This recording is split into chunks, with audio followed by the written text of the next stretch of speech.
Hello and welcome to Movies, Films, and Flicks. I am Mark Hoffmeyer, and joining me is Norbert 180 Morvan. On Earth, everyone can hear you scream.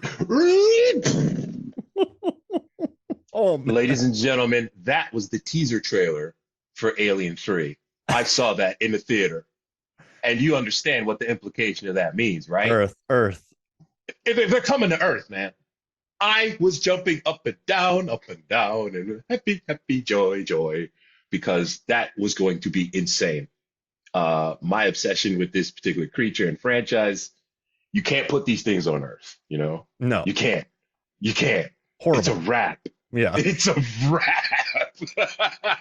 So then the movie comes out, and you're like, okay, prison planet, dude mumbling. Oh, Ripley, Yep. Alien's cool. Charles S. Dutton, he's awesome. Charles Dance was the bad guy in The Golden Child. That was cool. Okay. He's great. Yeah. Earth? Newt? Hmm. Hudson? Hicks? Hicks and Ripley were a family? She killed herself? What? They're doing an autopsy on a child? It's Golic? Where'd he go? He's a rapist? And murderer of all of them are rapists? Can Alien 3 and then the credits. What? Norbert, I think of all, I've been doing this for a long time, MFF, since 2015, almost 10 years.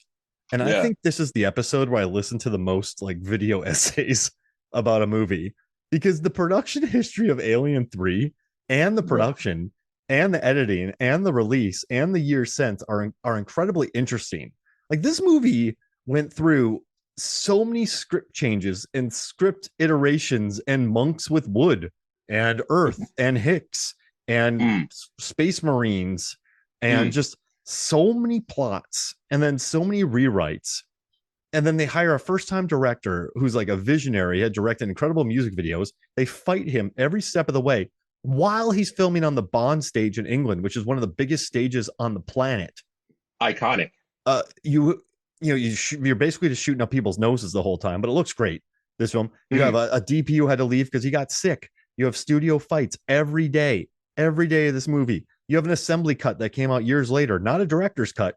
And you know what's great? When listening to the assembly cut commentary, which I listened to all 2.5 hours, every single person was like, they should just let Fincher do his thing. They should have let Fincher do his thing. But I mean, Fincher was a first-time director who joined on a movie without a script.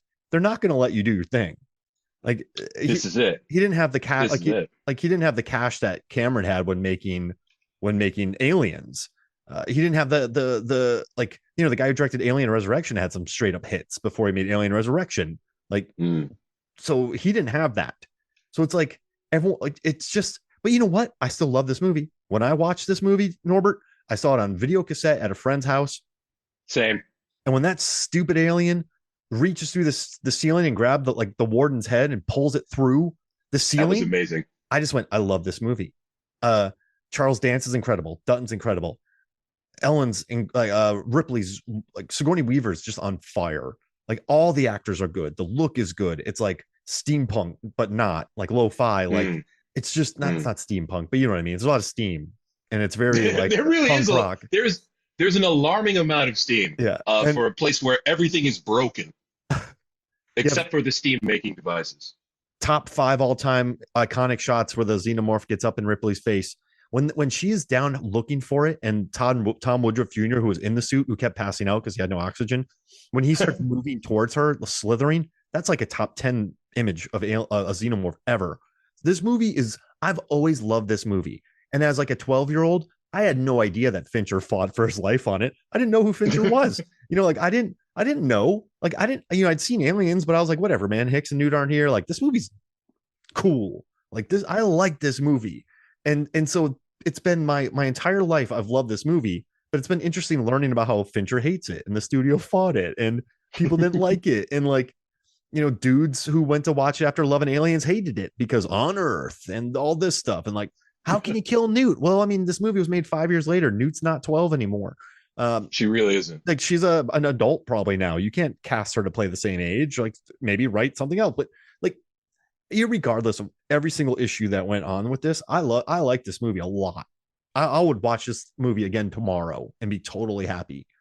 So I love going through every piece of research for this film.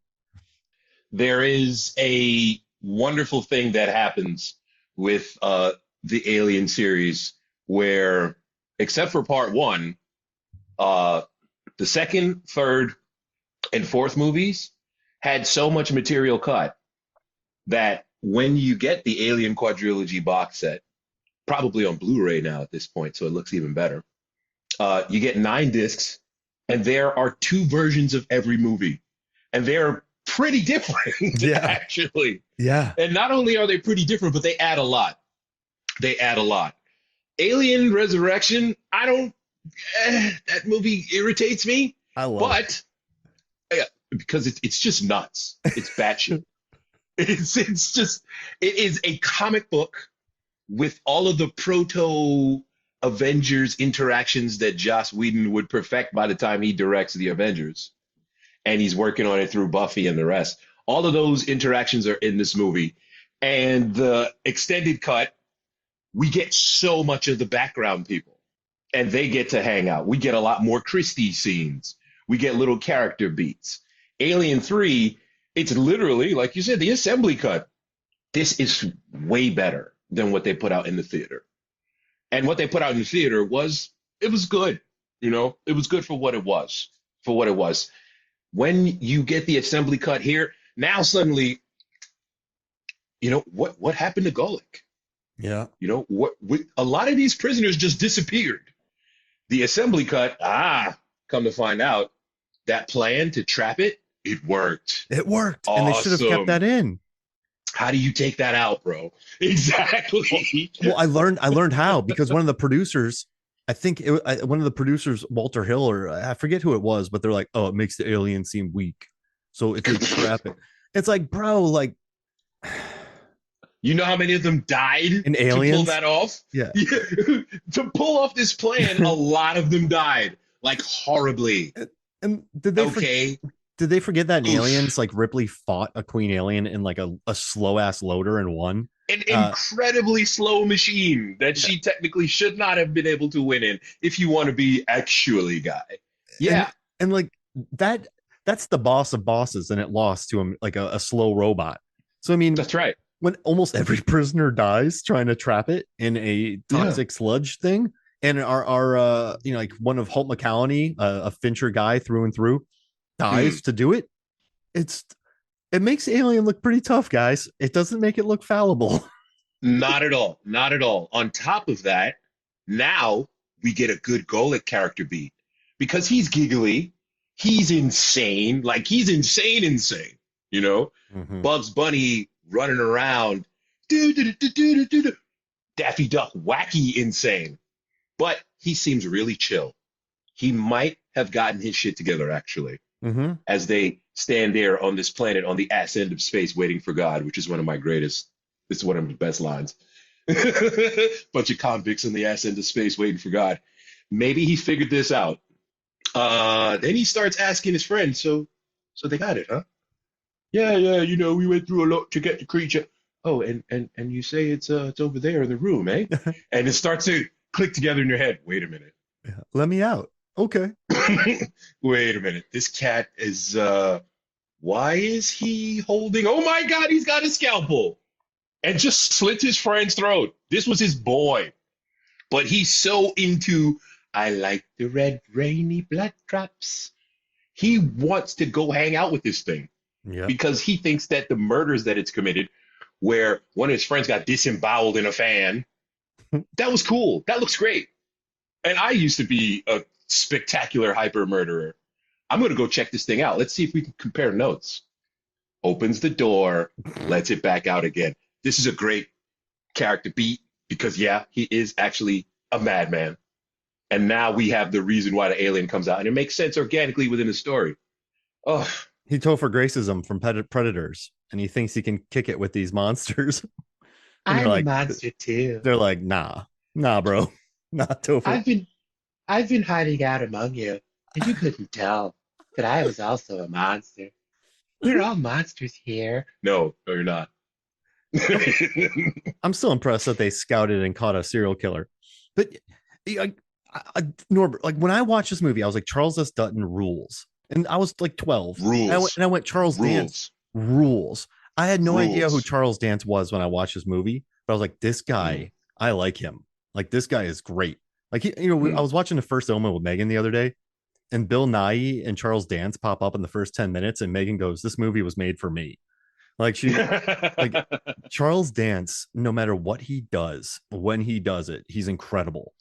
And like, Gravitas. Like Ripley's all about him in like 3 minutes too in this film. She's like, hey, bro, I like this guy. The assembly cut makes more sense, but oh yeah.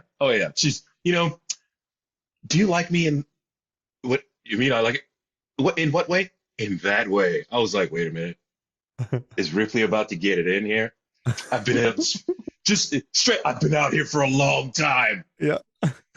Let's do sex. The alien is gone. The child that I loved is gone. I was kind of into Hicks. That might have popped off. I'm going to hook up with Charles Dance. He seems to be the most viable prospect. And he's just doing all the creepy, yeah, so, I was a good doctor, but then I developed, an addiction to like morphine. That's a serious thing to get addicted to. Hey. And I killed a lot of people by accident. And this sob story is like, okay, Ripley, you got me. Yeah, I'm Ripley. I'm taking off the panties now. Let's go. That's a great moment. As he's preparing this like syringe full of his own cocktail. I found that so alarming. I didn't even know too much about injectable drugs at the time. And this guy just admits to you, yeah, I used to have a serious morphine addiction. And not only that, I made my own quote unquote cocktail. So it's not just morphine in here. It's morphine plus. You know what I mean? It's like Disney Plus or like it's like a plus, like Paramount Plus, but this is morphine, you know what I mean? Plus. It's morphine, and I put a little nutmeg, just for flavor. Some oregano. And Ripley's like, you know what? This makes me horny. Let's do it. And like, I know people complain about Hicks dying, Newt dying, but I mean, this was 5 years later. Like, you're not like, if you bring Hicks back, like, where does Hicks go? Where does Ripley go? Like, Newt's the actor who played Newt is too old. She can't come back. So it's just, you know what? Like, what's interesting, Norbert? Like, Aliens was so different from Alien that when Aliens hit, I was like, all right, whatever. Like, this is what we're doing. Like, even as a kid, I was like, these movies are just different. So like, get with it. So like, I don't know. That's how I at least saw it. Like, it's weird that when you're a kid, sometimes you just get things. And I was like, yeah, man, like the first one's like a little, like one of them. The other one's a bunch of them. This one's this one. and like, Fincher's, there's a reason why people worship Fincher. Like, there's a reason why, people adore his work. It is, when you watch The Game, like when I watch Fight Club, I could give a shit about Tyler Durden and his rhetoric about being snowflakes and like men. I just love the look of that movie. Like, yeah, it looks great. And the soundtrack was great, and the way it was shot and the style, like it didn't appeal to me as an angry Gen Xer who like needed to reclaim my masculinity. I was just a high schooler that was like, this is awesome. And like just the way he did the camera work in Panic Room. Like, I think watching that, you see a lot of his ideas coming through in this film. So I know he had to fight the studio, but I mean, his idea to shoot up the actors' noses and like just the way he shot it, like it's moody and it's grimy and it looks grimy. It's authentically grimy, this film. It is. The sound too contributes to that because these dudes have serious English accents, bro. Yeah. Serious. And the microphone is like just out of range sometimes. What did he say? Do we speak the same language here? Oh, it adds to the mood where just, who are these people? And I don't like to see humans die, but if they get it, I understand. And it's like, what's interesting? They're talking about like rehabilitation too. I mean, these guys got left to work there and they seem to have a pretty good life there. So I'm not saying like they were incarcerated, but then they just go, oh yeah, you guys can keep the pilot light on here. And then they like figured it out. They had the responsibilities and they stayed there and they Right. built something for themselves. Like that's a really interesting take on like a prison society. Um, I don't This is it's one of the things that the nine writers know. and the three potential directors, Oh man. there was a stew of ideas that they were literally taking out, looking at it, gave it a lick, threw it away, picked it up off the floor, put it back in, because we get this prison planet with these rehabilitated rapists and murderers of a particularly bloody type, instead of what we could have had, which was, Monks. according to Vincent Ward, the New Zealand writer, who they said, hey, you know what, you could direct it too. He pitches something to them, the idea of a wooden clad environment with hundreds of floors and monastic guilds. This comes off of the sixth disc of 9 of the Alien quadrilogy set, where you can look at the production details. Fincher is not on any of them. He hates these people. He hates this movie. But he's And accepted it. Like that's he it's his first big break. exactly. So we get this idea of the wooden planet that's just got thousands of levels, and each level is monastic. And the producers, Vincent, that's great. We're going to do that. A couple of notes. Let's not make it wood anymore. Also, let's not make them monks. Also, let's not do what you want. We actually have some more notes here. Take this. And Vincent Ward, well, I just wanted to get out of Australia. And he comes out and he says, one thing that I found to be very interesting, and it added to what I had read in a Jacobin article about how the way that movies are made now are the algorithm telling the producers what's going to get them the money, and that's what they're listening to. It's the money, it's the money, it's the money. Vincent Ward pitches the idea, they say cool, and they give him, and immediately they give him a release date, and he's like, wait, that doesn't really. I need to, I need time. Yeah, cool. This movie's coming out like in 3 months. See you later. Oh, by the way, we need you to change your entire script, and we're not doing the wood thing anymore. And they're not monks. Okay, have a good movie. Good luck. So Vincent Ward says on the Alien quadrilogy disc, by this stage, because of the original Alien and Aliens, they became very successful. It had a different meaning than the first Alien had. The first Alien, it was relatively low budget. There was an unknown star. Like when you watch the first Alien, you don't think that Sigourney Weaver is going to outlast Tom Skerritt, Harry Dean Stanton, Yaphet Kotto. These are like established actors at the time. They're not supposed to die. So it's a shock when Sigourney Weaver lives. That's a hell of a choice. So there's not too much at risk. The movies make a bunch of money and now everything's at risk. This is the franchise, and this is what was going to keep the studio going, this one film. They put everything on this movie. This movie cost $60 million to make. The first 2 movies combined were like $30 million to make. This is the start of the algorithm. We need these beats. We need this. We need the guns. We need that. No one cares about monks. I find it fascinating, Hotmar. It's like they have a jar of marbles and it's all ideas, and then they just pluck 13 of them from 80. Right. And then they're like, Right. okay, here's your movie. Like these are all the ideas that like Hill and everyone put in. Take these 13 and we need it next month.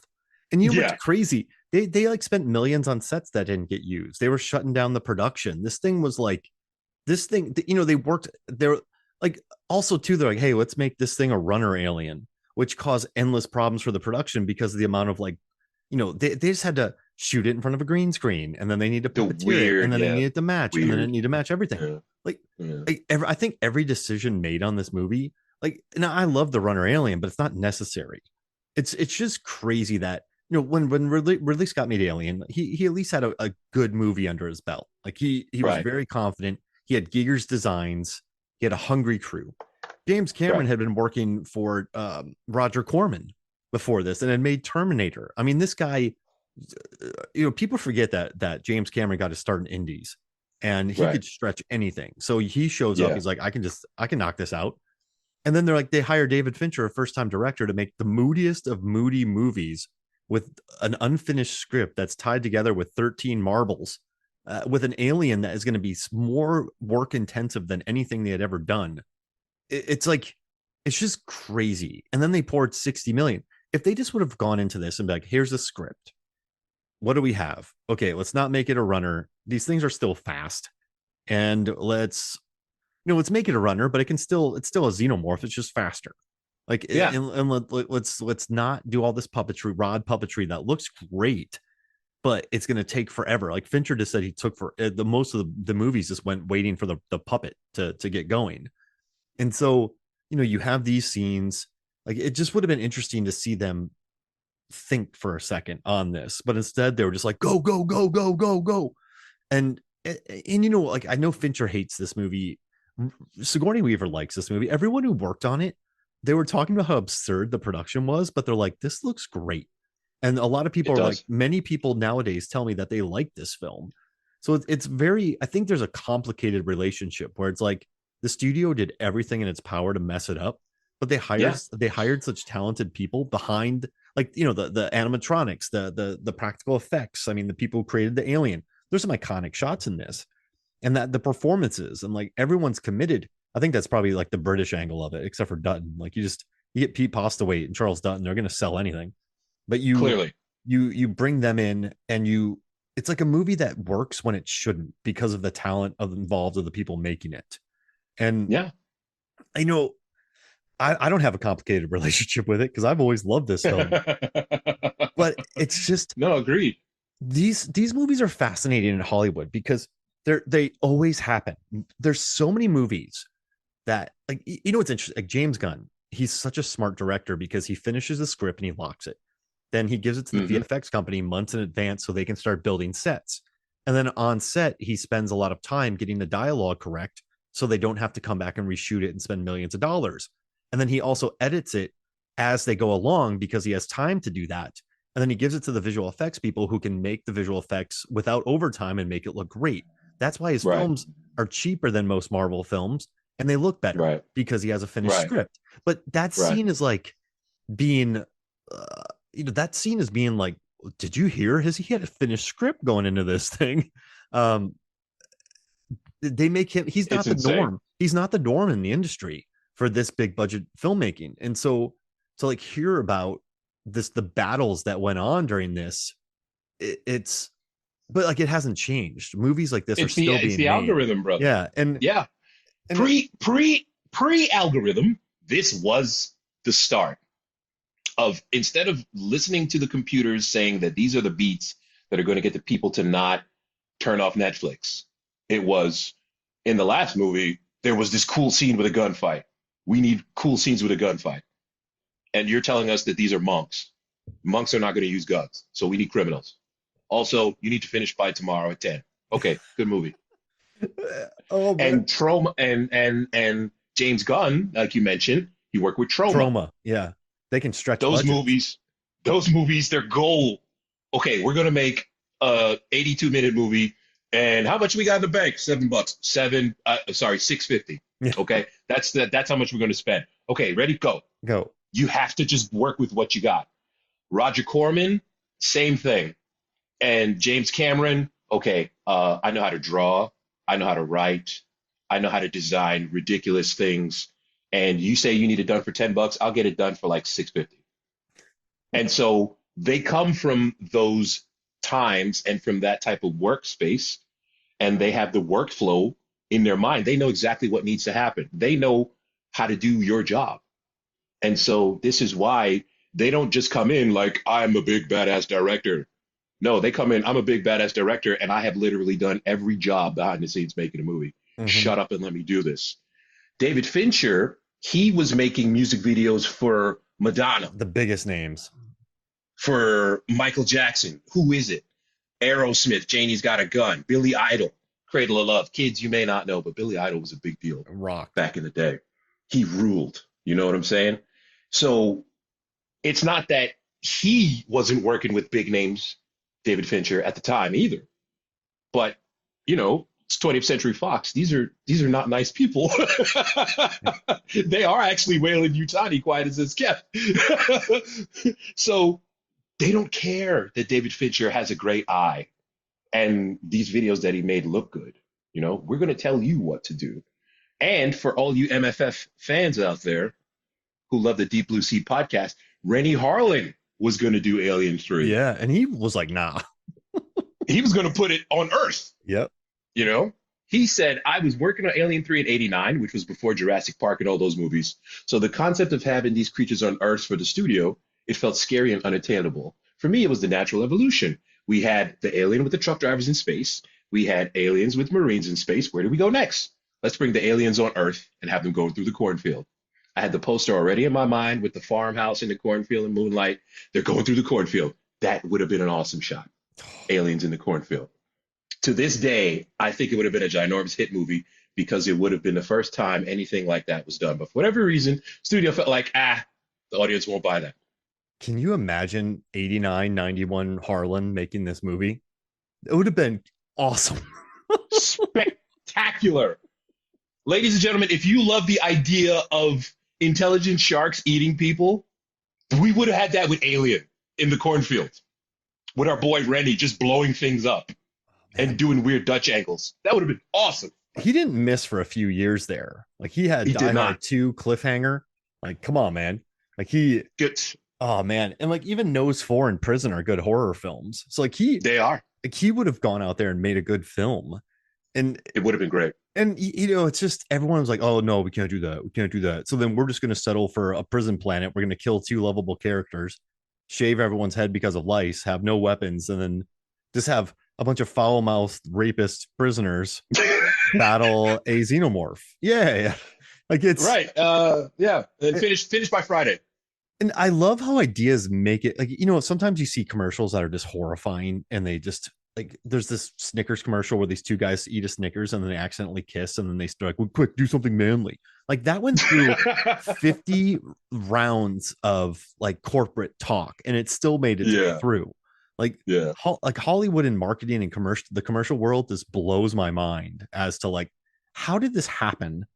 But I'm telling you, I'm going to say it again. When that alien gets up in Ripley's face and is just dripping resin and like pouring it on the floor, and when that like warden gets his head popped, like pulled right through the ceiling, like when they thermo shock a xenomorph to death with like science. That was great. There's a lot to like in this movie. It is a good movie. And like, but I guess expectations like it's coming to Earth, and then they straight up killed Michael Biehn. They killed Newt. It's in the first one you have nice truck drivers. Well, not nice, great truck drivers. Then you have like Marines who you become very endearing, and then you just get a lot of bald people. Like this might be the most bald film since like I feel like this and like Furious 7 are probably 2 of the most bald films ever made. Because like, well, that one has Statham, The Rock, Johnson, Tyrese, Jaimin Hunsu. Like there's a lot of bald in that film. A lot of bald. Like family. And then like, who are these guys? Like who are these people? And then it takes a long time for the alien to get going, especially the assembly cut with the oxen. The theatrical cut with the dog goes a lot faster. But man, the upside down running and like the being chased, like I remember this movie cut an awesome trailer. I remember seeing the trailer for this film and just going, whoa, like this is going to rock. And there is a certain like punk rock aesthetic to it that I dig, which is very Fincher. And they were even complaining about Fincher doing all of his takes back then. And that's a stigma that I've always hated that people talk about with David Fincher. Like, oh, he made me do 100 takes. But he's like, I got the actors here. I have the set built. I have the crew. I'm going to get the takes I need. Like, who cares? Yeah. And he said it right. He's like, where the most of the time comes in? It's lighting it. You have to build the set. You have to light the set. You have to get all the people in. Once they're there, you just go roll, cut, roll, cut, roll, cut. That's not a lot of time. So everyone who goes off on like all of his takes, I don't think they understand cost in movies. No, not at all. And like he also lays it out. He's also like, listen, we're going to shoot 100 days. Like I need a budget for 100 days because this is the way I roll. And then you're reusing a lot of sets. Like it's not that bad. And so like people are mad about that. And then but I mean, I guess when you're on the Bond stage and it's freezing and you're making Pete Postlewaite do 40 takes, it's annoying, but and you're shooting on film, which is even crazier. but it's Film still, is expensive, yeah. it's like, you know what's nuts about this movie? It's like they could have just let Fincher have his vision. Instead, they like really Frankenstein this thing and hindered his vision, and they made a movie that isn't as distinctive. Like, it's the one thing I like about Alien Resurrection is like that's a very visually distinct film. Like the It is. like that I still can't believe they let him get away with a lot of that, because I mean the guy had a lot of clout from his awesome like French films, but they just wouldn't let Fincher do it. And it happens a lot. I mean, this is not anything new or old. Like, studio interference has always been big. Like the Weinsteins were hacking up everything in the 90s. Like, look at Yes. Del Toro and Mimic. But I don't know. It's just crazy that they, not crazy. It's believable, but it's like, hey man, like, let's let somebody have their vision as opposed to like a Frankenstein film that just isn't gonna hit on every level. Like, let's see this through. And they didn't do it. And then they cost themselves more money because of it. It's It's doubled. crazy. They doubled the cost of this movie, Yeah. man. The scene that you like, where they're in the infirmary, the alien has killed Ripley's lover and is coming to murder her, but realizes, she's got a baby in her. I'm not going to kill her, so I'm going to do it. Yeah. Do you know that the studio told Fincher not to shoot that shot? Yeah, I know. And he wanted more coverage of it too. And he wanted to shoot it in silhouette. And like they're like, no, don't do that. Like he's like, yeah. Why? Why? Why? Why? Just leave that man alone. And there are no bad David Fincher movies since Alien 3. Like nothing. Nothing that he's done is bad. And Nothing. people wonder why he wants control, because he's like, Yeah. no, like and that's why he likes Netflix. They give him $300 million for The Killer, and he's like, I'll see you later. Like, Yeah. Okay, good. peace. When do I need to finish? Yeah, Yeah, I don't know. Yeah. Award season, like Yeah. just give us a film. And What? he loves that. Like, he's like, yes, Yeah. control, Yeah. control. And Brother, the algorithm. It's the algorithm. Cary Fukunaga, right? He has the show Maniac on Netflix. yeah. He says, so they can look at something you're writing and say, we know based on our data, if you do this, we will lose this many viewers. So it's a different kind of note giving. It's not like, let's discuss this and maybe I'm going to win. The algorithm's argument is going to win at the end of the day. So the question is, do we want to make a creative decision at the risk of losing people? And apparently, they just don't care about the people. It's bread, bread, bread. I think this is one of the biggest instances, Alien 3, where it's like, how can we make $1 billion with this movie? I don't care that we have like one of the greatest casts ever, a good director. Let's just squeeze every penny we can out of it. But then they'll go give a director 200. Then they'll give the Russo brothers $300 million to make The Gray Man, and it's one of the worst films ever made. But then they make a TV show, and they're like, oh yeah, just I'm gonna squeeze everything out of this. And oh, what are you doing? What are you doing? What are you What are doing? you doing? And doing? it really is like manatees are writing the show. They're putting orbs in there and doing that.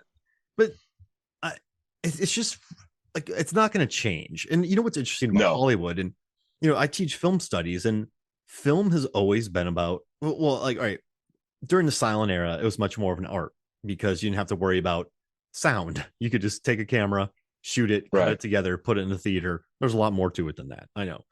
Like, you tell the people who made Cabinet of Dr. Caligari that they're going to puke.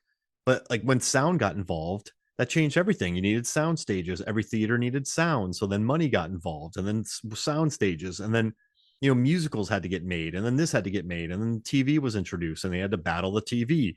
And then they had to, and then VHS tapes came through, and they had to battle those. And like cinema's always just been about money. Like, it's always money. Like, they need money. That's why there's like IP. That's where there's sequels. That's why there's remakes. It's like, let's create. That's why they follow trends. When something Star Wars happens, we get that. Pulp Fiction happens, we get that. Like, and so people like to talk about like the magic of Hollywood and like the glory days of Hollywood and art, and we all cry in a cinema. But I mean, everyone needs money. So it's like, it's just a really interesting thing where, but also with Fincher, I know he fought every step of the way, but I mean, he should have known that he was stepping onto a bike with no pedals when he was making this thing. Like it's, I think he just wanted to make a movie, but he went into it without a script, like a really finished script out, and it was already Frankenstein. So it's, I don't know. I guess what I'm saying is like it's all about money. People need Yeah. to stick to those things, and so I just think it's funny. Like Hollywood pushes itself as like the last bastion of art and money. I'm like, no, it's not, guys. Like, No. you cast the same looking people. You have the same plots. You have 40 heroes' journeys in each year, and you have rebootquels, and audiences hate when we do something terribly different. So it's I don't know. I guess you got to be a realist. So like with Alien 3, they took a chance, but then they like chickened out. Yeah, pretty much. Pretty much. One of the things that people say about the Alien series that they can't say about a lot of other series is that each movie looks really different. Yeah, it does. And it's awesome. And so with all of the things that happened to Fincher on this movie, it still looks incredible. And we have a lot of threads, actually, you know? You have Ripley trying to figure out, wait a minute, how did this thing get inside me? Which we were all asking ourselves. And the assembly cut has a great idea why, because of the giant face hugger that's like a queen face hugger. Right. So you get that. You get Charles Dance. Initially, she's crazy. She's been in cryosleep. I've given her, morphine plus several times. I shouldn't believe what she's saying. But then he starts to put two and two together. There's a mark by the cryotube, a burn. And him being detective is an awesome little thing, but they murder him rather quickly. Charles S. Dutton, super menacing the whole time. He might just kill her, to be honest with you. You're never really sure. But then he shows a little streak of honor, even though he's a murderer and rapist of women. You'll kill me when it's over? Quick, painless. You're just like, I believe you. I believe you. Yeah. With all of the chopping and the changing and the unfinished script, this movie still comes out as something compelling. Officer Clemens, he's awesome. 85. He's awesome. 85 is incredible. That's why I called you 180 earlier. I gave you a high. Yeah, that's right. I appreciate that. 85 is awesome. I just want to get back to my daughter. We should wait for some cans. It's a good plan. Not for nothing. Stick yourself in a room, hold on to the cross, hope that it keeps the vampires out. Yeah, he has a good arc in this one too, though. Like I like Aaron in this. Like he knows he comes around. Dumb. He knows he's dumb, but he also is open to things and he's down to help. And there's some. You're right. There's very compelling characters in this movie. Played by excellent actors, and it's a good idea. But then they just kind of chickened out of it. Yeah. And you know what else I love about the Alien franchise, and we've talked about this many times, but like the Halloween franchise has 47 timelines, which I hate. I hate it. It's like they don't care about canon at all in Halloween. And you know what pisses me off? Everyone goes, I hate Halloween Ends because it's not a Michael Myers movie. It's like Michael Myers has been different in every single film that he's been in. Single one. Like they even joked that with Danielle Harris becoming evil once. Like it's just like this. They don't know. None of these movies have ever known who Michael Myers is or what he is or who he is or who controls him. It's like, and then people watch Halloween Ends and goes, that's not my Michael. I'm like, there's no Michael. That's the same. He's always. It's stupid. But what I like about this is it's 1, 2, 3, 4 Resurrection. Ripley 8 came from the DNA of Ripley from Alien 3. Then you watch Romulus and you have the Black Goo. Then you have the other two that are before it. Like everything's canon. I mean, AVPR and AVP are different worlds. Like I don't even. Those are side stories. Yeah, exactly. Yeah. And so like they respect the franchise, even though they're different. And I think that's why it has an argument to be made for being one of the greatest franchises ever, because just how unique they are. Like they really like Fede Alvarez's Romulus. That's a Fede Alvarez movie. Like that's a Fede Alvarez movie. And it's cool that they let them do that. And it's not like crazy style like the DCEU went, like where there's or like, there's, hey, go make a movie. But like somehow they've empowered a lot of people except for David Fincher. But for David Fincher. But he's the only one who didn't have heat. Like yes, he directed some of the greatest music videos, but in 91, there's still a big separation between movies, music videos, and TV. Like you were a TV Right. person, you weren't a movie person. If you were a movie Right. person, you Right. didn't go to TV. So Right. it's just kind of wild that they went at this guy, but they like still let him do his thing, but not a lot of doing his thing. It's such a odd hybrid of a film that's still compelling. And Mm-hmm. like Mm-hmm. the assembly cut's great. I still think just the regular cut is good. I It love it. is. It's fine, but for what it's worth, I haven't gone back to watch the regular cut since I got the box set. Oh I always watch the assembly cut these days because it's just I like the characters, man. I like the world. It's dark, man. And they do have these arcs, you know. They all start out with we might try to take advantage of Sigourney Weaver. A couple of guys actually do when she goes to get they try when she goes to get the remains of Bishop from the dump. A couple of guys try to assault her. yeah, Holt makes a run on her. Yeah, who comes to save her? Dylan, you know? Mm-hmm. So he exposes himself. Okay, yeah, he might have been a bad guy once, but he's not anymore, or at least not as bad. He's got some standards. You know, I got to keep the brothers in line. I was like, I feel you. I feel you. You got Morse, who's just cursing her, calling her everything but a child of God throughout the whole movie. And then Dylan is like, he does. You're the guy who made a deal with God to live forever. And then he's the only one that survives. I love that. I love that he does. And when she's going to kill herself so that Weyland-Yutani can't get the queen embryo, he helps her out, Mm-hmm. you know? And the final ridiculous plan where they're running around, corridor B12, sealed, corridor A6. Oh, we're back in corridor A. He's completely with the plan, you know? He is trying to do these absurd plans that they keep making up. He comes around. The criminals somehow manage to come around to her point of view, not just because, you know, they're all going to die, but because they see, okay, you know, she's not a bad person, actually. I like Morse at the end. He's like, the water. Like Yeah. he gives her the shot. He tells her about the thermal shock, and then they blow the thing up.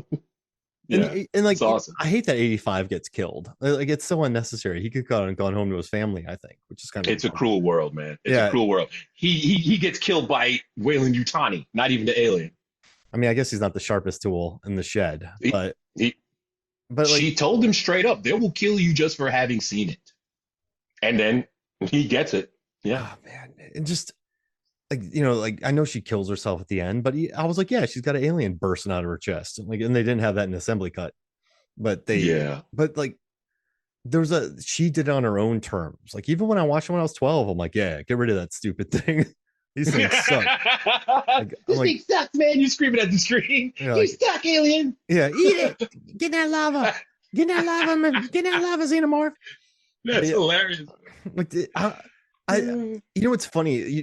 But pre-internet, I just thought this movie rocked, and so it's been a fun journey realizing that people really dislike this film. But I guess I don't know. Like it's just also too. You're coming off of Alien and Aliens. That's really unfair. Like so, Norbert, like you're in the NBA, right? And you lead the Milwaukee Bucks to you only lose 5 games one season, right? And you win the championship. Then the next season you only lose 3 games and then you win the championship. And it's like, how are you going to follow that up? like you have to be perfect and win every single playoff game. Like that's not going to happen. So if you lose 10 games and you make it to the finals but lose in 7, everyone's like, you suck. It's like, no, you are describing what happened to Scottie Pippen after Jordan retired. Yeah, exactly. You suck. That's exactly what happened to Pippen. And all Pippen did was take them to the Eastern Conference Finals like 2 years in a row. Yeah, exactly. And they're like, oh yeah, you suck. You suck, Pippen. It's like, no, he's an all-timer. Like, yeah, Pippen's an all-timer. And and so you make an Alien 3, and everyone's like, you suck, Pippen. Like it's like what? Like there's zero chance of following that up. I'm telling you, like, how do you follow up Alien and Aliens? You can't. You just gotta do your thing. And they didn't do it. And so no. But I also hate expectations. I've always not been a fan of like I don't know what it is in me, but my entire life I've never been like, this is what I want or this is what I'm expecting. I've always just gone to a movie and been like, oh, this is cool. Yeah. Because like I don't know, you watch Pulp Fiction and then everyone watched Jackie Brown and they went, man, this isn't as good as Pulp Fiction. I'm like, that movie rocked. Like I was like, Jackie Yeah. Who Brown is says that? awesome. But they're like, it's not as good as it's not as good as Pulp Fiction. And you're like, well, I mean, that was kind of like a cultural touch, like land, like that was a huge film. Or like Unbreakable after Sixth Sense. I'm like, Unbreakable's awesome. Like, well, it wasn't Sixth Yeah. Sense. Well, nothing Sixth Sense. So What do you like, people want? yeah, exactly. Do you want flawless seasons? Like, are you not fans of sports? Like Norbert, you're a Knicks fan. You deal with ups and downs in sports and movie franchises pretty well. Oh, don't remind me, Jesus. I feel like being a sports fan of a losing team helps you enjoy movies more because you're like, let's go Mets. And you're like, they can't all be great. You know what I mean? Hey, that was a good season. And then a bad season. You're like, oh, well, it happens. You know, we had some injuries. And then our pitching rotation got hit. You know, like whatever. We had some trades. Depression. Yeah. And I don't know. And so I just don't know how, you know, like, I think expectations were high. You know, you had the thing coming to Earth because they didn't even know what they were doing when they released that teaser trailer. Not a clue. The initial trailer was badass. Yes. And then you watch the movie and you're like, well, this isn't Aliens. It sucks. Like Pippin. Yeah. Pippin sucks. Yeah. Scottie Pippen sucks. Exactly. Like you're out of your mind. Jordan doesn't win without Pippen. It's crazy. Because Scottie Pippen is a 6'7", 6'8" pterodactyl who plays absurd defense and was managing to score regardless. His second best player was Tony Kukoc, for Christ's sake. And Tony Kukoc got busy. And that still wasn't enough in the violent NBA. And so Scottie Pippen sucks. You have people on the internet saying Scottie Pippen sucks. Absurd. It blows my mind. And then so people who say Alien 3 sucks. It's like, yeah, I mean, the studio went in with 14 different scripts and this, that, and the other. But the fact that it's able to be as compelling as it is, like that's the positive to get from this. Like it's, you could cynically look in this and be like, Hollywood sucks. They wanted money. This is the algorithm. This movie never really had a chance. But it has some incredible visuals, and it's a really unique idea with like these prisoners who have found a way to exist in this world, and watching Ripley go on her own terms. And like Ripley has some badass moments when he's like talking smack to her and she sits down. She's like, "Was this bothering you?" Like she doesn't, and like, you know, when Morse is yelling at her, she just gets right up in his face. Like I love Ripley's character. Like she's just as strong as the other films. Like she's yeah, man. Pushes to say that she's over it is an understatement. Mm-hmm. She's been facing the most dangerous creatures mankind has ever known. And you want to step to me, well, yeah, you know, I've murdered people and I've eaten their flesh. Yeah, okay. And what else you got? You know, what are we having for dinner? You know, I'm a murderer and rapist of women. Well, I guess then I must make you nervous. Burn. Oh, that was awesome. You know what I'm saying? She doesn't. And then she gives her own impassioned speech, you know? Yeah. We're crud. I love how she says crud. And then she drops the F bomb right after that. A big one. Yeah. Hardcore, man. She's got this monster inside of her for some reason. After all she's been through, she's lost the closest thing to a daughter she had since her daughter died of old age, for Christ's sake. She kind of had a boyfriend waiting in the wings. She's had to hook up with this ex-junkie doctor. She's just done. I'm tired of this. Like, y'all need to man up. Let's go kill this thing or die, because these are your options, okay? Let's get it done. Shut up. Stop whining. I've got a monster in my chest, for Christ's sake. It's going to eat me out from the inside and murder me. Can we do this, please? You know, tough woman. Even let's not say Fox has good leadership, because they basically sabotage this film, and it's still odd how Ripley has a face, you know, a queen alien in her chest. And then they actually do a full autopsy on Newt, which is insane. But it's weird, yeah. I guess when you watch this movie too, you learn some pretty good leadership lessons. Like people are like, "What are we gonna do? Oh, this won't work." Well, then what will work? Like I like to see him when, you know, in the assembly cut, when they're in the thing, they're like, "It's just gonna get in here." And he's like, "Well, how about we go down to the boiler? Like there's molten stuff down there. Like that's a good thing." And then they all go, "Oh yeah, that's a good idea." Then they all go down there. Like it's really interesting to watch as they think about how to do this, and they're like, we need ideas. We need ideas to work. Like don't just say what now or this sucks. Like Yeah. let's do this. And like Yeah. when they're painting, when they're going to flush the alien out, I mean that's the best idea they have. And that scene Yeah. where it's up in the when that guy's on the stairs and the xenomorph is above Oh, him and he's reaching for it, that's a oof. that's a a butt clenching scene right there. You're tense as Yeah. hell. And then just Yeah. the explosion that happens, and like it's just fun watching them figure it out. Like I think Alien is fun because they have no weapons and they're trying to kill this horrifying beast. Aliens Yeah. is great because they have all the technology, but they're just outnumbered. And Yeah. then this one, they go back to like even lower phi stakes. Like they don't have flamethrowers. They don't have the weapons that they had. Like, and so it's kind of interesting watching this lo-fi world after being up in space with these really well-armed Marines. Right. And it's fun. I think part of the fun of cinema sometimes is like, how do we kill this thing? Like Hmm. that's like where cinemas enjoy. Like I think monster movies are great because there's a lot of problem solving in them.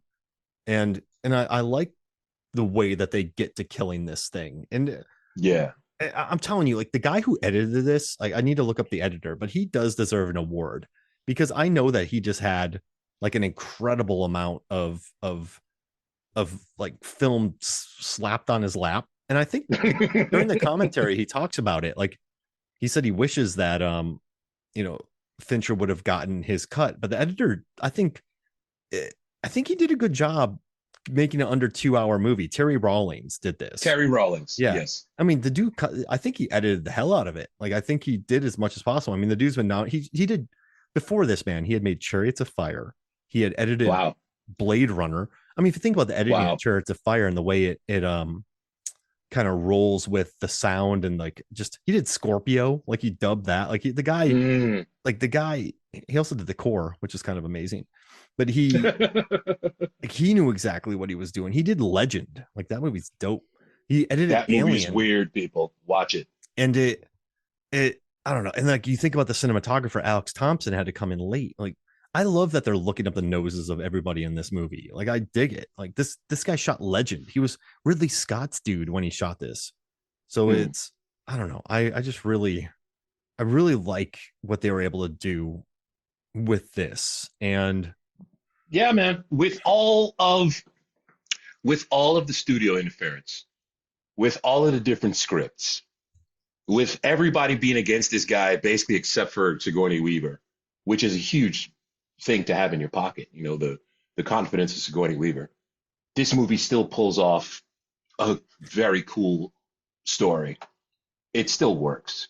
It still works. It's not bad. And you know, even though you love Resurrection, for me, this is the end. Everything else is a side story after this. It's a trilogy. This is a trilogy. What about Alien versus? It's a trilogy. Done. Ripley is dead. She died. Do you understand what I'm telling you? There is no more Ripley. She did not get cloned 9 times and then run around flirting with Ron Perlman on a spaceship. I'm not accepting it. This is my head canon. Okay? Alien 3. 3 is the end.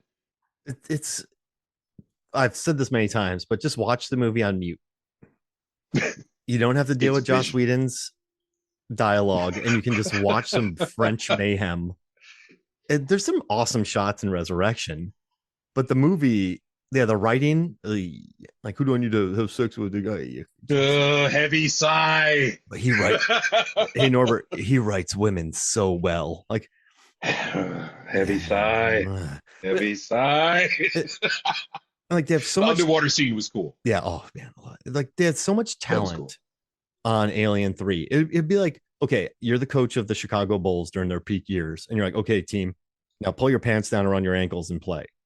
Like it's Play. just like you just handicap them to like. All right, Scotty, you go with one shoe off. All right, Michael, you tie your hand behind your back, and the only person you can give it to is Cartwright. Cartwright, you're a center. You can't make a 10-foot jumper, but you're going to shoot threes. Yeah, from 28 feet. Okay, let's go. Let's win a championship. I want Robin And they shoot. do. Yeah, Robin shoots the ball from 3-pointers every time. And then they do. Then they win anyway. Yeah. Steve Kerr, you're 20 years old and you're still one of the slowest people on the court. You're gonna drive to the hole every time. 1-on-1. Let's go. Let's go. Robin, I want you nowhere near the glass. Yeah, yeah.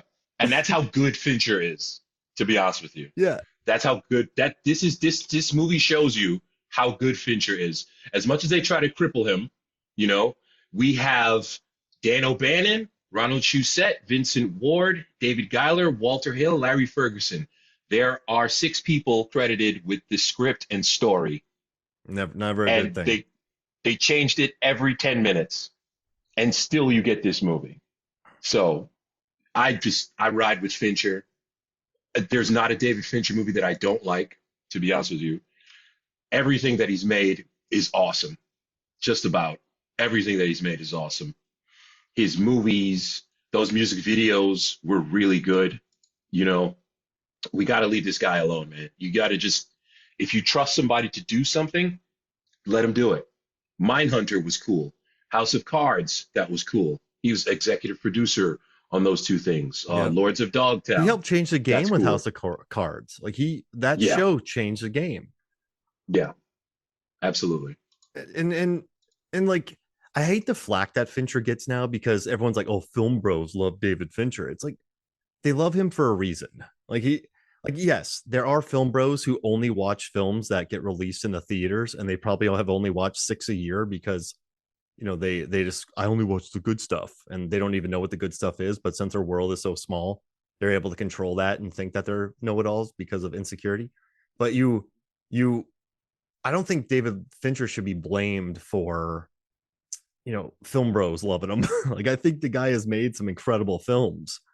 So, you know what's interesting too? Like, he made Social Network, but he was smart enough to know that Sorkin's script was fire, and he was like, okay, he's like, I'm not just gonna Fincher this. He knew he knew this script was good, and he knew the script had to play, and he knew he had to shoot these beautiful words in an interesting way. So, like, he didn't. What I like about him is he didn't just like, I'm gonna take this script and crap on it and make a Fincher movie. Like, it's very much so a Sorkin Fincher film. So he's a smart guy who can collaborate. And yeah, I don't know. But, you know, every actor on this set, they were like, we didn't know about many of the problems. They're like, it wasn't a terrible shoot. So Wow. I guess Fincher, you know, he kept it quiet. Well, Charles S. Dutton, he said that he felt that it was a human apocalyptic tale. It was less about the monster, more about Ripley and the dudes. But at one time, he didn't like it. He said it was a difficult shoot, and it was like 5 months of shooting. But eventually, he came around to it as well. And honestly, the assembly cut, you get more Charles S. Dutton. It makes the movie better. Yeah. And listen, you work on one of these movies. So, like, Norbert, I've like worked on commercials and films, and I've just been like, I hate this world. Like, I hate this movie. I don't want to come back into the industry. And then you watch it and you're like, oh, that was good. Like, you have miserable days, and then you see it years later and you're like, oh, okay. Like, so I think, but also listen, you make one of these films and there's so much in the air, and I guarantee you, when he was making this movie, he sat around for long periods of time, and no one joined this movie to sit around that long. Right. And so I bet you it was just boring. And like, the Bond stage is freezing, and a lot of his scenes were cut. And like, I could see the annoyance. Like, it's totally fine to be annoyed by a production. And this one would have been bad because, like, that puppet, they said, took forever to work. So you're probably just sitting on set in makeup, you know, drinking tea and looking at a puppet. Yeah. Looking at a puppet. Being called in. Like, you're being called in and you're just sitting there all day. Like, that's this boring. Puppet sucks. Like, it is. And they probably all thought they were going to be there for 3 months, and it became 5 months. Like, that's a shitty shoot. Like, that sucks. So I get it. And I think people just needed years to like be like, okay, it's its own thing, and I can look at it as its own thing now. And I think it's definitely benefited from that. And it is, man. And like, I'm not here saying it doesn't have faults. It has faults. Like the whole core Yeah, idea is crazy, and the whole yeah. killing Newton. But I mean, it is what it is. Like, It is what it is. I hate that saying, but undiscerning 12-year-old me dug it. So I've always loved this movie. I've always loved Oh, it. and by the way, Alien 3 is his first movie. Second movie, Seven. Man, so And oh God. a giant middle finger by the same company, Fox, that screwed him in the first one. Okay, fine. You know what? I'm gonna go to New Line. I'm making Seven. Oh, by the way, maybe the greatest crime thriller of all time. I say that with no exaggeration. That ending, Oof. there was nobody who watched movies in the 90s that wasn't, what's in the box? People still do that to this day. That movie's incredible. I remember So then, my brother went and watched it and was like, "Oh man," like that thing was. bruh, And then I was like, "Well, I gotta watch it now." And I went, "Oh man." bruh. And before you get to that ending, you're just cringing the whole time. Every scene is horrific. You, he takes, he takes the man, Brad Pitt, his character. He comes in, yeah, I'm a cop. I'm going to help people and save the world because police are really cool. Morgan Freeman, you should tone that down. Maybe the world's not such a good place. No, I'm Brad Pitt. I'm married to Gwyneth Paltrow. She's gonna have my baby. Everything is cool. By the end of the movie, I'm shooting an unarmed man point blank. Like I emptied a clip into him. Unbelievable. Unbelievable. 20th Century Fox, you're right, Fincher. Here, you can do Fight Club. Okay. No problem. Yeah, that is the best revenge. And then it was a dud for him. Yeah. I mean, Fight Club technically didn't make money, I think, in the United States, but DVD. Oh, Mwah, I chef's skipped I kiss. skipped school to buy it, and I still have it. Chef's kiss. Yeah. I had a shirt. So at Norbert in high school, I boxed. I had boxing gloves in my trunk, and whoever wanted to box me, I would box. And Just throwing hands. so like I remember You one would time, fight, bro? yeah, Fight, bro. no, like parking lots, backyards, alleys, like That's awesome. the weight room at my school. The That's so coach awesome. the coach locked the weight room up, and I boxed 3 people in a row in a weight room, like during You're a school hours. psycho. That's awesome. Like, and I was like this junior in high school, like one of like the toughest guys in the school as a junior, just like punching seniors in the face. You're just walking down the street in your head. Eye of the tiger, it's the thrill of the fight. Yes, sir. How can I help you? Oh, rising up like for this the challenge. a parking lot. Oh, you want a box? All right, cool. Sorry, sorry your lip went through your tooth. Jesus Christ. But like, so I wore a shirt. I bought a Fight Club shirt that said "Kick someone's ass," and what I just like the fighting aspect of it. Like, I never would have done a Fight Club. I wasn't that disaffected. I just really like boxing, and I think I was too young to be like. I've never really worried about me being like a snowflake, like he's talking about, or like I'm a man, I should have. Right. It was like that's never bothered me, but just the look of it and like the fighting, I just thought it was a cool movie. Yeah, like I remember I skipped school to go get the DVD and own it, but that was pretty fun. But yeah, I definitely started ramping up my boxing after that movie. So, ladies and gentlemen, I know that's random, but what I'm saying is like I love Fincher. Like no, but what I'm saying is like Fincher's movies, like in Panic Room when it came out, I was messed up because Norton had Death of Smoochie and Panic Room was released the same weekend. So I was like, oh man, what do I do? What do I do? What do I do? What do I do? And I remember watching Smoochie. Zodiac and just being like, yeah, I did. Yeah, and I was like, holy shit, this movie's crazy.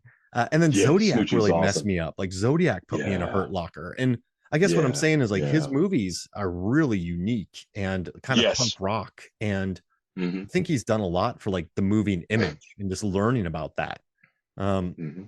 So yeah, I mean, I think maybe I've just always liked his aesthetic and like the game too. Like that's a long movie. And I know when a movie's good when it's late and I can stay up and finish it. And I just rewatched it and I was like, man, this movie rocks. It is. There's something about the guy that really makes things happen. And the nicest thing about Alien 3 is you can see some of it in there. Yeah. Now You this get movie that didn't make me that shave my head or seven anything. darkness. No, no, no. The seven darkness, the Fight Club darkness, the Zodiac darkness, the Panic Room creepiness. It's all here. It's all here in Alien 3. Everything this guy's gonna become, you can see it. The weird Dutch angles, the shooting up people's nose, the lighting. It's dark as hell, but you can still see what's going on, you know. And I feel like his images speak. When I think about Seven, I think about the chase scene. I think about just Yeah. there's the sloth, you know, like the guy just sitting there. There's a lot of visuals that are really imprinted. And I think Alien 3 did that. You know, the warden Yeah. being pulled through the ceiling, the look. Like every single one of his films, there's always a moment that's burned in my memory. Oh yeah. Yeah. The fact make me want to box. But the torches that are not actually torches, they're like sparklers. You know, yeah. they're the fireworks you used to play with as a kid. This $1 trillion company gives these people just zero technology. You're prisoners. You happen to be alive. We're not even going to give you like matches that work. Everything sucks on this planet, and they have to fight just the greatest predator of all time. So this should have been called so good. Alien 3 Everything Sucks. Everything sucks. Except for 85. Before we get out of here, let's do a 1992 horror or sci-fi draft. Gotcha. And I will let you pick first. All right. Well, I'm going with something that might shock you because I'm a madman. I'm going with the Lawnmower Man. Yes. Because that's just weird. That movie's crazy. That movie is super weird. It's super weird. And it's just got Pierce Brosnan. That is Pierce Brosnan, right? Yeah. Yeah. Pierce Brosnan, rakishly handsome, clearly doing evil science, taking advantage of a mentally handicapped person. Access denied, access granted. I love that. I love that. It's the dumbest movie ever, and I love it. And it looks terrible now, but it does. Virtual reality. You remember that? Everybody thought that we were going to do virtual reality. And today, when you see people walking around with the Oculus and the Google Glass that was like for 10 minutes, people just say, you look like a moron. Take that off, bro. I love it. I am a god here or something. Yeah. Okay. Stay there. The internet sucks in 92, bro. Enjoy yourself. All right. I hope I'm not cheating, but I'm going to take Bram Stoker's Dracula because I watched this when I was 10 and that thing lit up my life, man. Just like the whole Monica Bellucci of it and the blood and like the romance and like the swarthiness and the accents and the terrible accent of Keanu. But like that movie. So like when I went to California, I was working, I was doing an event in Napa and Megan and I drove to, I don't even drink wine, but I went to the Francis Ford Coppola winery just so I could see that Bram Stoker's Dracula original red armor. Nice. That's like incredible. And that movie I watched way too young, and it's always just like when she shows up to the thing with a baby with her. Like, I remember the 10-year-old and like when the werewolf is hooking up with the lady, like when you're 10, you shouldn't watch that. And I did. No, you shouldn't. No. Yeah, that movie lit me up, Norbert. All right. So what's your horror sci-fi pick? I'm going, by the way, ladies and gentlemen, I'm going basically only with quote unquote bad movies. My next choice, Free Jack. A 1992 starring Emilio Estevez, Mick Jagger, Rene Russo, and Anthony Hopkins. And the reason why I like this movie is because for some reason, Emilio Estevez's character is named McCandless. No, actually, sorry, that's Anthony Hopkins' character, McCandless. And Mick Jagger is always saying, McCandless. And it's the weirdest thing. The way his mouth moves seems to be impossible. It looks like animatronics from the head of one of the Teenage Mutant Ninja Turtles puppets from the 1990s movie. McCandless. It's a terrible movie. I love it. All right, so you're only taking bad movies. I'm taking bad movies. You go for it, man. Yeah, but I'm going for it. It's no fun if I pick great movies then. So I need to go through here. Well, Malcolm X is definitely not It's not a horror movie, depending on what side you're looking at it. Wait. Yeah, exactly. Jesus. Who are these people following me? Shit. Oh man. Yeah. Oh man. What movie do you want, McCandless? All right. Oh man. Twin Peaks Fire Walk with Me. That one. That's a punch to the gut. All right. It's a TV movie. Yeah, it is. Yeah. All right. I'm going through here. I had a whole list pulled up. Oh wait, I'm gonna do Mom and Dad Save the World. That's sci-fi. Because all right, because that's not a cartoon. That's a real movie. Yeah, so it's with John Lovitz. It's from that guy, the guy who was in the Tim Burton movies that was a pedophile, and then Jesus, you know who I'm talking about? That one, yeah, that one guy. Yeah. But like John Lovitz is in it, and there's a scene where like everyone's dumb. It's like Idiocracy before Idiocracy, and he looks at his two guards and he goes, "Mutton chops or sideburns?" And they're like, "Mutton chops." He's like, "No, kill yourself." And he goes, "Mutton chops or sideburns?" And the guy goes, "The same." Like he says the other thing. And he's like, "No, kill yourself." And he's like, "Oh, well, these both look good." Like, and then like they teach people how to throw rocks. He's like, "See this? You take this and you throw it, like it's a rock, and you throw it." And then this guy throws it and hits one of his buddies, like right in the head.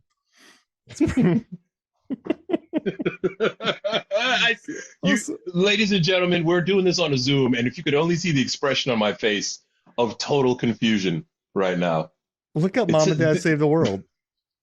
I'm not. I won't do that. Okay. My next choice for bad movies that I really like that are horror sci-fi, Memoirs of an Invisible Man. Oh no. Bro. You put me in a room. I think I can make an argument as to why this is probably Chevy Chase's best movie. Some good old Carpenter, huh? We get some Carpenter, first of all. We don't have Carpenter playing weird synth, so the music is really good. You get Daryl Hannah trying to emote. You got Chevy Chase with some pathos, who's trying to chew the meat of this script here, where he's just a Wall Street type jerk who becomes invisible and it ruins his life, actually. I think that was actually cool. And then the icing on the cake, evil Sam Neill. Sam Neill as a FBI guy, question mark? CIA guy, question mark? One of those dudes that I work for the government and I'm an American patriot, even though I have this kind of faux English accent and I'm really from New Zealand. I love it. I love this movie. It's weird. Great soundtrack too. That's a good pick. And I love this movie. It's dumb. But the greatest part is that his idea, after I clear my name or whatever, because I can't cure myself, I'm going to go to Aspen and be a day trader using the fax machine.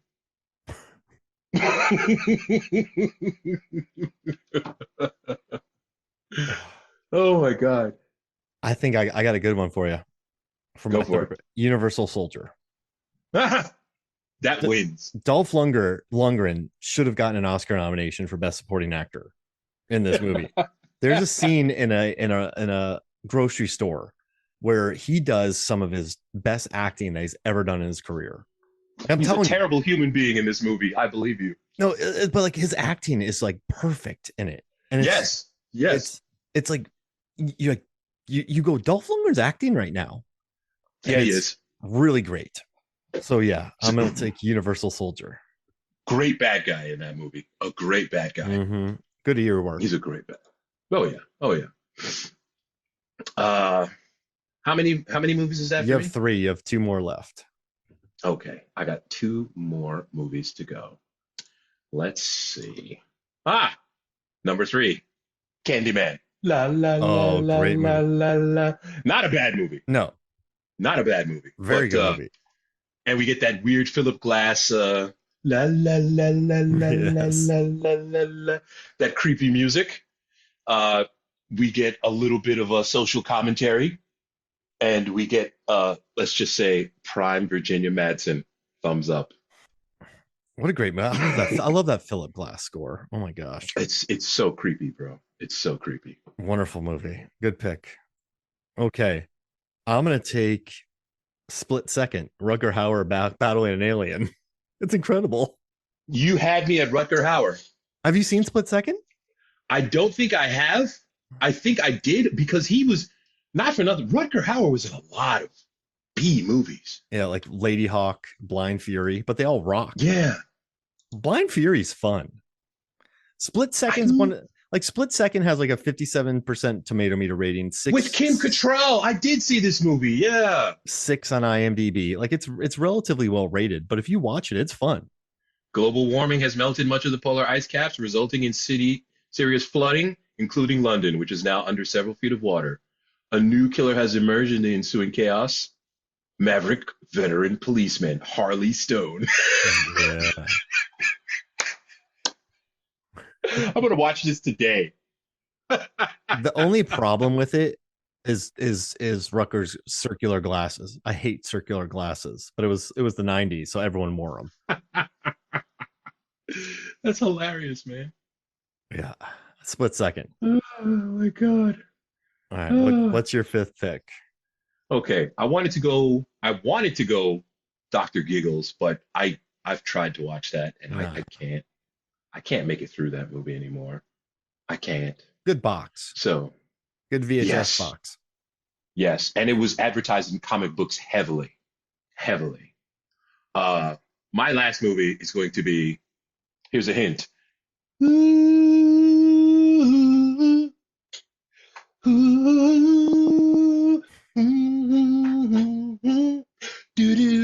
Sleepwalkers. Maybe the worst Stephen King movie of all time. Like worse than the Tommyknockers. Oh, just bad. Bad. His remember Thinner and like his weird and Pet Sematary 2 came out this year. Same year, yes. That's not a good movie at all. That's your boy the Kurgan. What's his name? There can be only one. Yeah. He does the voice of Clancy Brown. Yeah. Clancy Brown has a good turn in that movie as just an insane zombie cop or something, just terrible father. But it's not enough. Furlong can't. No, he can't carry that picture. Sleepwalker is great because you get the Borg Queen constantly trying to sleep with her son, which is weird and creepy. And her son is like, yeah, we're vampire cat people, but I want to be good.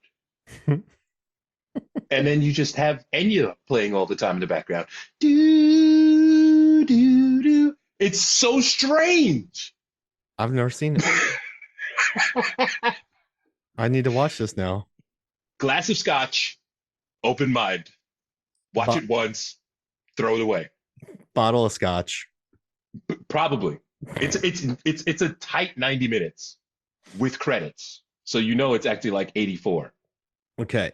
And it's a straight, I think it was, Stephen King, I think, wrote this for the screen. I don't think this is based on any books. And Mick Garris, good old Mick Garris, directed it. Get some Ron Perlman.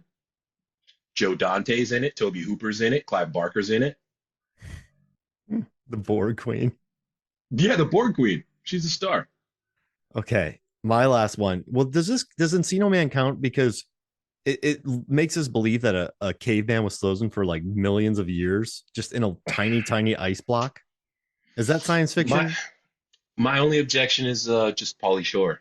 Just anything Pauly Shore. Nothing Pauly Shore has ever done stands up. Okay, nothing. Then I'll take Cool World because I had to watch that because I've done 2 Brad Pitt assignments where I have to go through checking everything that he eats and drinks. Yes. And I watched Cool World. I'm like, this was marketed heavily in 92. And it's not good. But no. It has a charm to it. And it's just fun watching Brad Pitt flail around.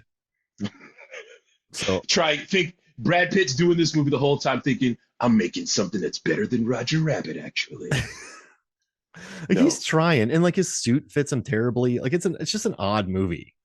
Like I remember like they were just promoting Kim Basinger as the character. They're like, we got a sexy animated character, and you're like, what? Her name's Holly. Yeah. This time she's a blonde.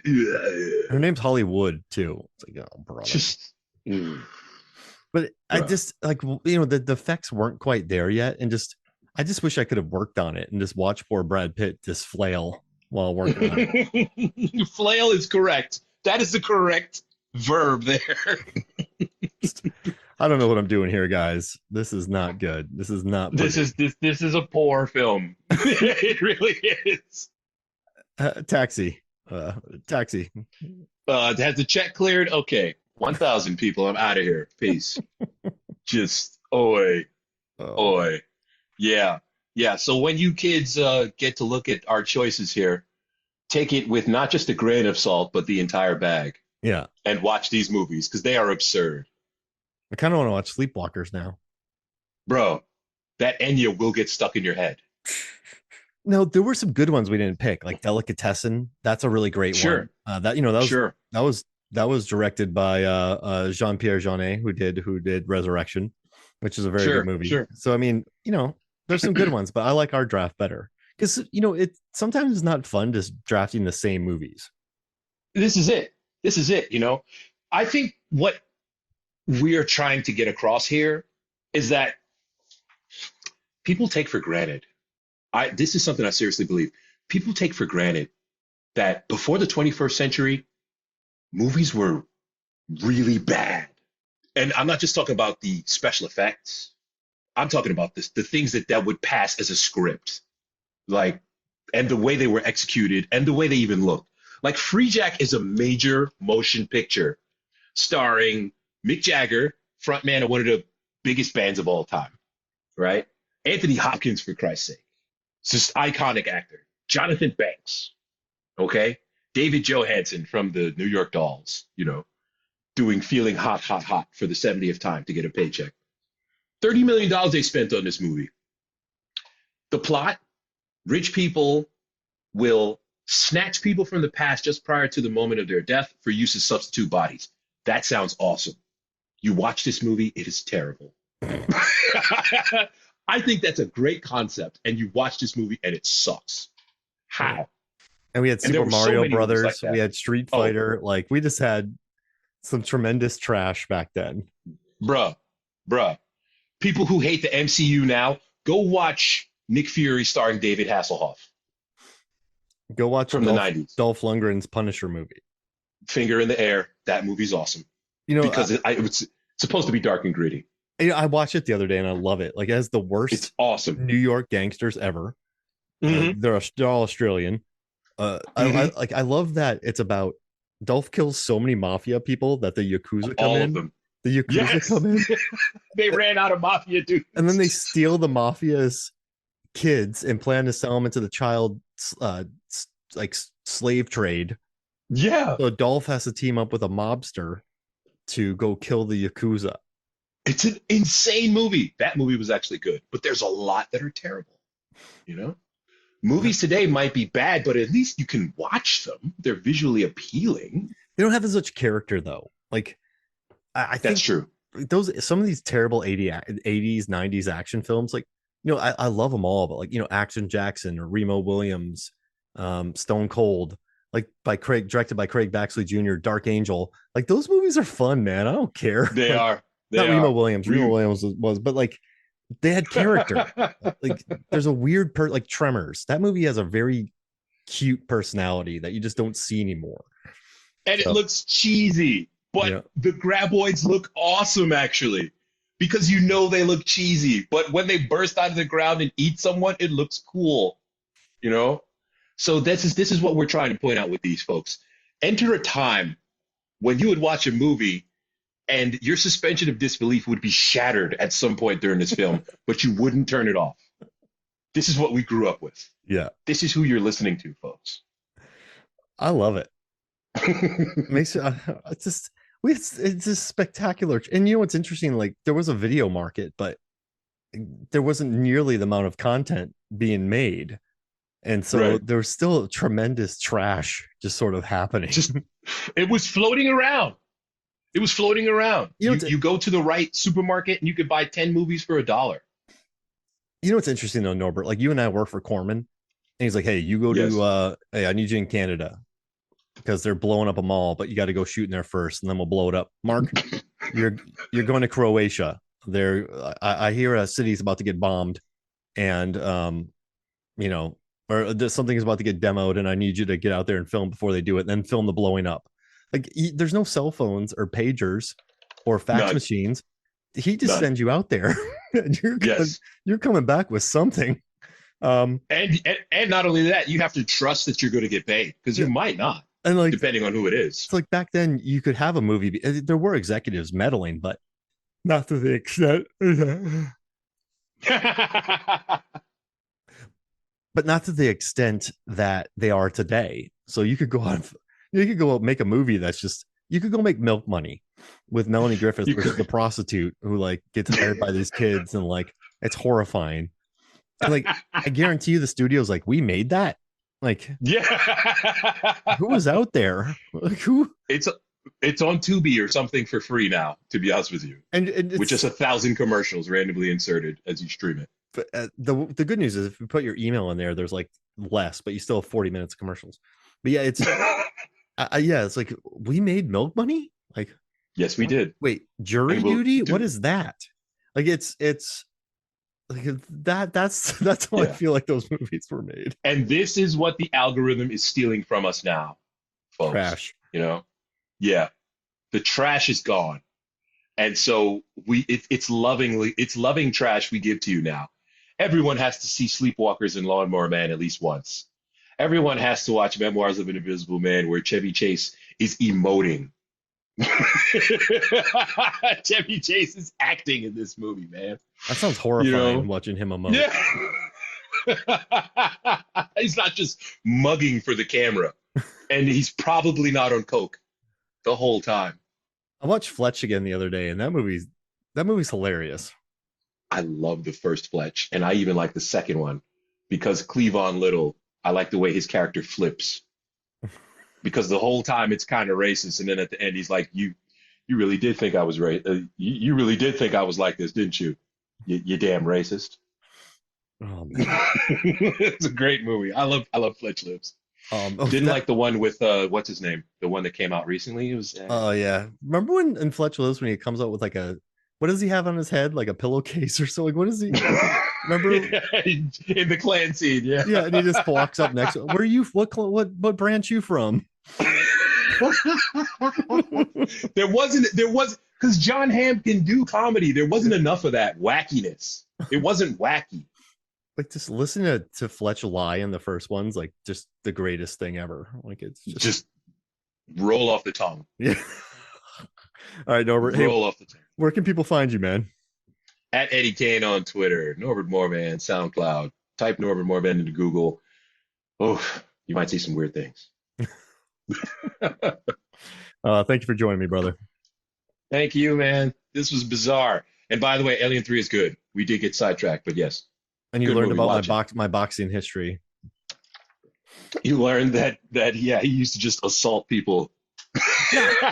That's awesome. Norbert, you've known me for years. I'm not like the angry type. I was just more like, I was more like, oh, you want to box? Cool. It was. Yes, like I don't think I ever challenged somebody angrily to a boxing match. It always just came about as like, hey man, let's box. Okay, cool. I'll go get him from my trunk. Like that was it. That is literally the one-player mode of Street Fighter 6, where you just walk around Metro City starting fights with people because the game is called Street Fighter. Anyone. I never challenged anybody. Like it was always for people. Mark, I could take you. All right, let's find out. Like I got him in my trunk. Bet. There was a time in your life when you were just a Canadian bar fighter. That's awesome. I love it.